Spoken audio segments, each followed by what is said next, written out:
श्रद्धेय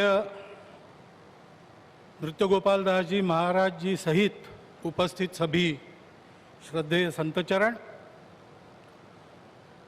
भारत के आदरणीय और जनप्रिय प्रधानमंत्री जी,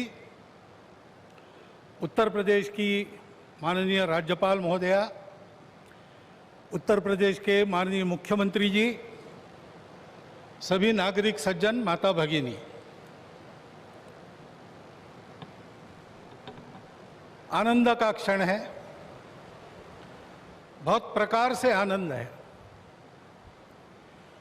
एक संकल्प लिया था और मुझे स्मरण है कि तब के हमारे संघ के सरसंघ चालक बाला साहब देवरस जी ने ये बात हमको कदम आगे बढ़ाने के पहले याद दिलाई थी कि बहुत लग के 20-30 साल काम करना पड़ेगा, तब कभी ये काम होगा। और 20-30 साल हमने किया। 30वें साल के प्रारंभ में हमको संकल्प पूर्ति का आनंद मिल रहा है।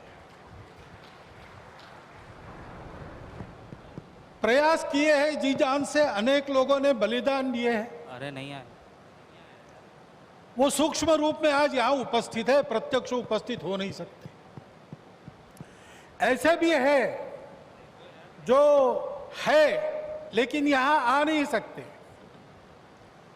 रथ यात्रा का नेतृत्व करने वाले अडवाणी जी आज अपने घर में बैठकर इस कार्यक्रम को देख रहे होंगे। कितने ही लोग हैं कि जो आ भी सकते हैं लेकिन बुलाए नहीं जा सकते, परिस्थिति ऐसी है। लेकिन वो भी अपनी अपनी जगह, पूरे देश में देख रहा हूं आनंद की लहर है। सदियों की आस पूरी होने की आनंद है। लेकिन सबसे बड़ा आनंद है भारत को आत्मनिर्भर बनाने के लिए जिस आत्मविश्वास की आवश्यकता थी और जिस आत्मभान की आवश्यकता थी, उसका सगुण साकार अधिष्ठान बनने का शुभारंभ आज हो रहा है। वो अधिष्ठान है आध्यात्मिक दृष्टि का। सिया राममय सब जग जानी। सारे जगत में अपने को और अपने में सारे जगत को देखने की भारत की दृष्टि, जिसके कारण उसके प्रत्येक व्यक्ति का व्यवहार आज भी विश्व में सबसे अधिक सज्जनता का व्यवहार होता है। और उस देश का सामूहिक व्यवहार सबके साथ वसुधैव कुटुंबकम का होता है। ऐसा स्वभाव और ऐसी अपने कर्तव्य का निर्वाह व्यावहारिक जगत की माया के दुविधा में से रास्ते निकालते हुए जितना हो सके सबको साथ लेकर आगे चलने का जो विधि एक बनती है, उसका अधिष्ठान आज यहां पर बन रहा है। परम वैभव संपन्न और सबका कल्याण करने वाला भारत, उसके निर्माण का शुभारंभ आज ऐसे निर्माण का व्यवस्थागत नेतृत्व जिनके हाथ से है, उनके हाथ से हो रहा है। ये और एक आनंद है। और इसलिए उन सब का स्मरण होता है। लगता है अशोक जी यहां रहते तो कितना अच्छा होता, महंत परमहंस रामचंद्र दास जी अगर आज हो सकते तो कितना। लेकिन जो इच्छा उसकी है वैसे होता है। लेकिन मेरा विश्वास है कि जो है वो मन से और जो नहीं है वो सूक्ष्म रूप से आज यहां उस आनंद को उठा रहे हैं, उस आनंद को शतगुणित भी कर रहे हैं। लेकिन इस आनंद में एक स्फुरण है, एक उत्साह है।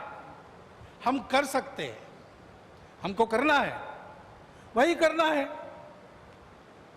एतद्देश प्रसूतस्य सकाशादग्र जन्मनात् स्वम स्वम चरित्रम शिक्षेरन पृथिव्याम सर्वमानव। जीवन जीने की शिक्षा देनी है। अभी ये कोरोना का दौर चल रहा है, सारा विश्व अंतर्मुख हो गया है। विचार कर रहा है कहाँ गलती हुई, कैसे रास्ता निकले।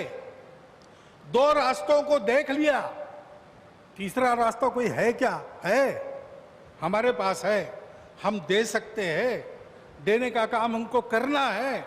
उसकी तैयारी करने के संकल्प का भी आज दिवस है। उसके लिए आवश्यक तब पुरुषार्थ हमने किया है। प्रभु श्री राम के चरित्र से आज तक देखेंगे तो सारा पुरुषार्थ, पराक्रम, वीरवृत्ति हमारे रग रग में है। उसको हमने खोया नहीं है, वो हमारे पास है। हम शुरू करें, हो जाएगा। इस प्रकार का विश्वास, इस प्रकार का स्फुरण, प्रेरणा आज हमको इस दिन से मिलती है, सारे भारतवासियों को मिलती है। कोई भी अपवाद नहीं, क्योंकि सब राम के हैं और सब में राम। और इसलिए यहां अब मंदिर बनेगा, भव्य मंदिर बनेगा। सारी प्रक्रिया शुरू हो गई, दाई तो बांटे गए हैं, जिनका जो काम है वो करेंगे। उस समय हम सब लोगों को क्या काम रहेगा? हम सब लोगों को अपने मन की अयोध्या को सजाना संवारना है। इस भव्य कार्य के लिए प्रभु श्री राम जिस धर्म के विग्रह माने जाते हैं, वह जोड़ने वाला, धारण करने वाला, ऊपर उठाने वाला, सबकी उन्नति करने वाला धर्म, सबको अपना मानने वाला धर्म, उसकी ध्वजा को अपने कंधा पर लेकर संपूर्ण विश्व को सुख शांति देने वाला भारत हम खड़ा कर सके, इसलिए हमको अपने मन की अयोध्या बनाना है। यहां पर जैसे जैसे मंदिर बनेगा वो अयोध्या भी बनती चली जानी चाहिए। और इस मंदिर के पूर्ण होने के पहले हमारा मन मंदिर बनके तैयार रहना चाहिए, इसकी आवश्यकता है। और वो मन मंदिर कैसा रहेगा बताया है। काम कोह मद मान न मोहा, लोभ न क्षोभ न राग न द्रोहा, जिनके कपट दंभ नहीं माया, तिनके हृदय बसहु रघुराया। जात पात धनु धर्म बड़ाई, प्रिय परिवार सदन सुखदाई, सब तजी तुम ही रहो उरलाई, तेहि के हृदय रहो रघुराई। हमारा हृदय भी राम का बसेरा होना चाहिए। इसलिए सभी दोषों से, विकारों से, द्वेषों से, शत्रुता से मुक्त। दुनिया की माया कैसी भी हो, उसने सब प्रकार के व्यवहार करने के लिए समर्थ। और हृदय से सब प्रकार के भेदों को तिलांजलि देकर केवल अपने देशवासी ही क्या, संपूर्ण जगत को अपनाने की क्षमता रखने वाला इस देश का व्यक्ति और इस देश का समाज, ये गढ़ने का काम है। उस गढ़ने के काम का एक सगुण साकार प्रतीक जो सदैव प्रेरणा देता रहेगा, वो यहां खड़ा होने वाला है। भव्य राम मंदिर बनाने का काम भारतवर्ष के लाखों मंदिरों में और एक मंदिर बनाने का काम नहीं है। उन सारे मंदिरों में मूर्तियों का जो आशय है, उस आशय का पुनर्प्रगटीकरण और उसका पुनर्स्थापन करने का शुभारंभ आज यहां बहुत ही समर्थ हाथों से हुआ है। इस मंगल अवसर पर इस सब आनंद में मैं आप सबका अभिनंदन करता हूं।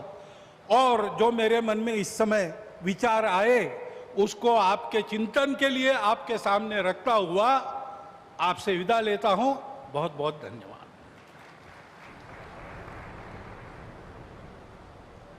श्री राम